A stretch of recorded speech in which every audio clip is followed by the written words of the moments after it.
లక్ష్మీదేవి ఎవరి ఇంటికి వస్తుందంటే కథ ప్రారంభం. లక్ష్మీదేవి ముందుగా ఒక పేదవారి ఇంటికి వెళుతుంది. అక్కడ అందరూ ఆరుబయట బారెడు పొద్దు పొడిచిన దుప్పటి కప్పుకొని నిద్రపోతూ ఉంటారు.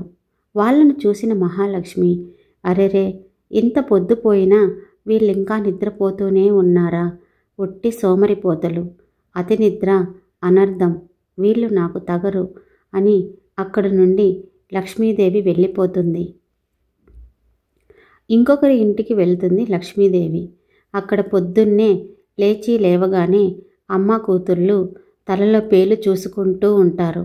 వాళ్ళను చూసిన లక్ష్మీదేవి ఆశ్చర్యపోతూ, పొద్దున్నే ఎవరైనా తలలో పేలు చూసుకుంటారా అని ఆశ్చర్యపోతూ ఆలోచిస్తూ అక్కడ నుండి కూడా లక్ష్మీదేవి వెళ్ళిపోతుంది. తర్వాత మరొకరి ఇంటికి వెళుతుంది లక్ష్మీదేవి. అక్కడ ఒక ఆమె బట్టలు ఉతుకుతూ ఉంటుంది. మహాలక్ష్మి వచ్చిందని ఆమెకు తెలియక బట్టలు ఉతుకుతూనే ఉంటుంది. బట్టలు ఉతుకుతున్న మురికి నీళ్లు లక్ష్మీదేవి పైన పడతాయి. అరెరే, మురికి నీళ్లు నా పైన పడ్డాయే అని బాధపడుతూ నీళ్లను తుడుచుకుంటూ అక్కడి నుండి కూడా లక్ష్మీదేవి వెళ్ళిపోతుంది. తర్వాత ఇంకొకరి ఇంటికి వెళ్తుంది లక్ష్మీదేవి. అక్కడ ఆడవాళ్ళు ఎంగిలి పాత్రలు కడుగుతూ ఉంటారు. వాళ్ళని చూసిన మహాలక్ష్మి, తొలి సంధ్య దాటినా ఈ సమయంలో ఇల్లు వాకిలి శుభ్రం చేసుకోకుండా ఎంగిలి పాత్రలు కడుక్కుంటూనే ఉన్నారే, వీళ్ళు నా పూజకు అర్హులు కారు అని అక్కడి నుండి బాధపడుతూ వెళ్ళిపోతుంది. తర్వాత మరొకరి ఇంటికి వెళుతుంది లక్ష్మీదేవి. అక్కడ ఒక పడతి వడ్ల గింజలను చీపురు పట్టుకొని గడప లోపల నుండి బయటకు తోస్తూ ఉంటుంది. ఆమెను చూసిన లక్ష్మీదేవి ధాన్యములో సాక్షాత్తు లక్ష్మీదేవినైనా నేను ఉండునని తెలిసి కూడా ఎంత అహంకారముతో కన్ను మిన్ను కానకుండా బయటకు నెట్టుతున్నది. ఇలాంటి అహంభావి ఇంట అరక్షణమైన నీ కొలువు ఉండనని కోపంతో అక్కడి నుండి కూడా లక్ష్మీదేవి వెళ్ళిపోతుంది. తర్వాత ఇంకొకరి ఇంటికి వెళ్తుంది లక్ష్మీదేవి. అక్కడ ఇంటి యజమాని ఒక అతనికి శుక్రవారం తొలి సంధ్య వేళలో ప్రాతః సమయమునే డబ్బు, బంగారు నగలు, ఉప్పు, పప్పు, ధాన్యము, నవధాన్యాలు, పసుపు కుంకుమలు దానం చేస్తూ ఉంటాడు. అతనిని చూసిన లక్ష్మీదేవి, ఇవన్నీ లక్ష్మీదేవినైనా నా స్వరూపాలు అని తెలిసిన శుక్రవారం పూట దానం చేస్తూ ఉన్నాడు. నాకు విలువలేని చోట నేను అస్సలు నిలువలేను అని కోపంతో అక్కడి నుండి కూడా లక్ష్మీదేవి వెళ్ళిపోతుంది. తర్వాత ఇంకొకరి ఇంటికి వెళ్తుంది లక్ష్మీదేవి. అప్పుడే ఆమె నిద్రలేచి నోరు ఆవలించుకుంటూ ఇంటి ముందర పేడ నీళ్లు చల్లుతూ, పాడైన పేడయింది, శుక్రవారం అయింది, శుక్రవారం ఈ పేడ నీళ్లు చల్లలేక చస్తున్నాను, చిచి, ఒక్కటే కంపు అని సిద్ధించుకుంటూ పనిచేస్తూ ఉంటుంది.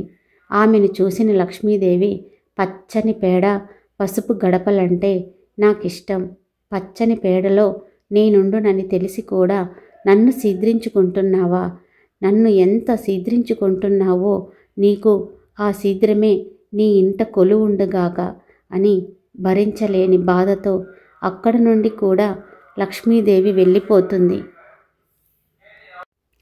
తర్వాత లక్ష్మీదేవి మరొకరి ఇంటికి వెళుతుంది.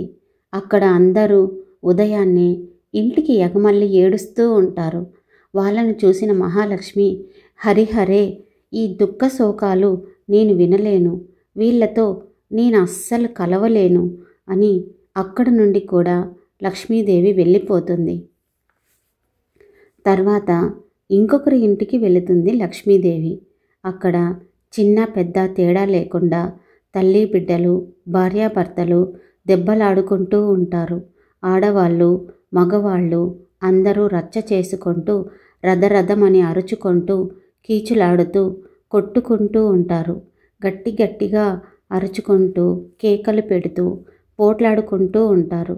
వీళ్ళను చూసిన లక్ష్మీదేవి క్రోధంతో కోట్లాడుకుంటున్నారే, అక్కడ కనుమేరైనా నేను కొలువుండను అని అక్కడ నుండి కూడా లక్ష్మీదేవి వెళ్ళిపోతుంది. తర్వాత మరొకరి ఇంటికి వెళుతుంది లక్ష్మీదేవి. అక్కడ ఒక ఆమె పొద్దున్నే మాంసము భుజిస్తూ ఉంటుంది. ఆమెను చూసిన లక్ష్మీదేవి, ఆడకూతురికి ఉండవలసిన లక్షణం ఇదేనా? తొలిసంధ్య వేళలో పూజా పునస్కారం చేయకుండానే యక్షినిలా ఆకలంటూ భక్షిస్తోంది. దరిద్రులకే ఆకలి ఎక్కువ, తెలివి తక్కువ, చిచి అని అసహించుకుంటూ, ఈ దుర్వాసన నేను పీల్చలేను, ఈ గడపలో నా పాదం వాల్చలేను, నేను ఇలాంటి యక్షుల ఇంట అసలు నా నీడ కూడా నిలవలేదు అని అక్కడి నుండి కూడా లక్ష్మీదేవి వెళ్ళిపోతుంది. తర్వాత మరొకరి ఇంటికి లక్ష్మీదేవి వెళుతుంది. అక్కడ ఒక ఆమె చీపురు పట్టుకొని ఇంటి బయట చెత్తలు తోస్తూ ఉంటుంది. ఆమెను చూసిన లక్ష్మీదేవి, ఆమెడు పొద్దు పొడిచిన ఈవిడకు ఇప్పుడు తెల్లవారి ఇంటి బయట మూదేవి చెత్తలు తోయుటకు బయటకు వచ్చినది, మరి ఇంటి లోపల ఎప్పుడు శుభ్రం చేసుకుంటుందో, ఒట్టి బద్ధకస్తురాలు, బాధ్యత లేని బాధితురాలు అని విచారిస్తూ అక్కడి నుండి కూడా లక్ష్మీదేవి వెళ్ళిపోతుంది. తర్వాత మరొకరి ఇంటికి వెళ్తుంది లక్ష్మీదేవి. అక్కడ ఒక పడతి పువ్వుల మాల తుంచుతూ, పువ్వులను నలిపేస్తూ, గాలిలో విసిరివేస్తూ ఆడుకుంటూ ఉంటుంది. ఆమెను చూసిన లక్ష్మీదేవి, స్త్రీకి పువ్వులు నవ్వులేగా ఆభరణాలు, అంతకు మించిన ఆభరణాలేమున్నవి, సౌభాగ్యంతో పోల్చే పువ్వులను తుంచి ఆడుకుంటోంది. ఇలాంటి స్త్రీలు కలకాలం పుణ్యస్త్రీగా ఉండలేరు, పువ్వులు ఏడ్చినట్లే నువ్వు ఏడుస్తావు అని బాధపడుతూ అక్కడి నుండి కూడా లక్ష్మీదేవి వెళ్ళిపోతుంది. తర్వాత మరొకరి ఇంటికి వెళుతుంది లక్ష్మీదేవి. అక్కడ ఇంటి ఇల్లాలిని తన భర్త కొడుతూ ఉంటారు. దెబ్బలు తినలేక, నొప్పిని ఓర్చుకోలేక ఆ ఇల్లాలు కంట కన్నీరు ఉప్పెనలా ప్రవహిస్తూ ఉంటుంది. ఆమెను చూసిన లక్ష్మీదేవి, ప్రతి ఇంటి ఇల్లాలు లక్ష్మీదేవితో నాతో సమానం, ఇల్లాలు కంట కన్నీరు నీకు ముప్పుకు మున్నీరు, ఇంటి ఇల్లాలిని బాధించిన నీవు ఎక్కడ ఎందులో రాణించలేవు, ఎక్కడ స్త్రీలను గౌరవిస్తారో అక్కడ దేవతలు పూజింపబడి కొలువుంటారు, స్త్రీని గౌరవించకపోతే నన్ను అవమానించినట్టే అని బాధపడుతూ అక్కడి నుండి కూడా లక్ష్మీదేవి వెళ్ళిపోతుంది. వీళ్ళందరినీ చూసిన లక్ష్మీదేవి, హరిహరే, నేను ఈ భూమిపైన కొలువు ఉండుటకు నాకు జానుడి చోటైనా లేదా, నన్ను ఆరాధించి పూజించేవారే లేరా, ఈ పుణ్యభూమి పైన నన్ను ప్రశాంతంగా ఉంచుటకు ఒక్క పడతి కూడా లేదా, ఈ పాలకులకు నేనింత హీనంగా కనిపిస్తున్నానా, పలు రకాల ఇళ్లకు పోయి అవమానాల పాలైనానే, నాకు విలువ లేకుండా నేనే చేసుకున్నానే, నా మర్యాదను నేనే పోగొట్టుకున్నానే అని బాధపడుతూ, అందరూ మా అక్క జ్యేష్ఠాదేవినే పూజించేవారేనా, మా అక్కనే ఇంట్లో కొలువుంచుకునేవారేనా, నేను ఎవ్వరికీ పనికిరానా, నా అవసరం ఎవరికీ లేదా, ఇలాగే అందరూ మా అక్క జ్యేష్ఠాదేవినే పూజిస్తూ ఉంటే ఇంకా ఎప్పటికీ నేను స్వర్గం నుండి కిందకు ఈ భూమి మీదకు రాను. ఇంతమంది ఇన్ని రకాలుగా నన్ను అవమానించారు, నన్ను పూజించే పుణ్యస్త్రీ ఒక్కరు కూడా ఈ భూమి మీద లేదా అని లక్ష్మీదేవి బాధపడుతూ ఉండగా, ఎక్కడ నుండో లక్ష్మీదేవికి అగరవత్తుల సువాసనలు గాలిలో మహాలక్ష్మికి గంధం పూస్తూ చేరుకున్నాయి. గంట కొడుతూ శబ్దం విని మెల్లగా అడుగులు అటువైపుకు మళ్లిస్తూ లక్ష్మీదేవి, ఎవరో పుణ్యస్త్రీ నన్ను మనసారా పిలుస్తోంది, ఎవరమ్మా ఆ మహా ఇల్లాలు, ఇంత వేకువజామునే లేచి ఇల్లు వాకిలి శుభ్రం చేసి ఇల్లంతా నాకిష్టమైన రంగురంగు ముగ్గులతో పువ్వుల తోటలతో నింపిన ఆ చక్కని ఉత్తమ ఇల్లాలు ఎవరని బయట నిలబడి చూడగానే, ఇంటి బయట తులసి చెట్టుకు పువ్వులు పెట్టి, పసుపు కుంకుమలు పెట్టి, గాజులు వేసి, అగరువత్తులు వెలిగించి, మట్టి దీపం పెట్టి పూజ చేసి, కుడి చేతితో కర్పూరం హారతి ఇస్తూ, ఎడమ చేతితో గంట కొడుతూ మా ఇంట వెలసిన మహాలక్ష్మి నీవమ్మా, నీ సేవలను మేము సేతుమమ్మా. మా ఇంట వెలసిన మహాలక్ష్మి నీవమ్మా, నీ సేవలను మేము సేతుమమ్మా అని భక్తితో మధురగానంతో పాడుతూ ఉంటుంది. ఆమె పూజించే భక్తిభావాలు చూసి ఆనందంతో లక్ష్మీదేవి మనస్సు పాలసముద్రంలా ఉప్పొంగిపోతూ పరవశురాలైన లక్ష్మీదేవి ఆమెను చూడగానే ఆ పడతి కట్టుకోను కూడా దుస్తులు లేక తన భర్త లుంగి చొక్కా కట్టుకొని రంగురంగు ముగ్గులు వేస్తూ ఉంటుంది. ఆమెను చూడగానే మహాలక్ష్మికి కరుణ కలుగుతుంది. ఓ మహాసాధ్వి, ఎవరు నీవు? మగువవై ఉండి ఇలాంటి దుస్తులతో ఉన్నావని ఆమెను అడుగుతుంది. ఆ ఇల్లాలు, అమ్మా, నేను చాలా పేదరాలిని. ప్రాతః సమయమునే నిద్రలేసి తులసమ్మకు పూజ చేసి ఇల్లంతా శుభ్రం చేసి రంగు ముగ్గులు పెట్టి సూర్యుడు పొడిచేలోపే పనులన్నీ పూర్తి చేసుకొని నేను ఇంటి లోపలే ఉంటాను. నాకు నా భర్తకు ఈ లుంగీ చొక్కా మాత్రమే ఉన్నాయి తల్లి. అందుకే రాత్రంతా ఈ దుస్తులు నేను ధరిస్తాను. పగలంతా నా భర్త ధరించి పనికి పోతాడు. రెక్కాడితే గాని డొక్కాడని బతుకులు మావి. మాకు ఆ మహాలక్ష్మి దయాకరుణ కృపా కటాక్షాలు కలగాలని మేము ప్రతిరోజు ఆ తల్లిని పూజిస్తున్నాము.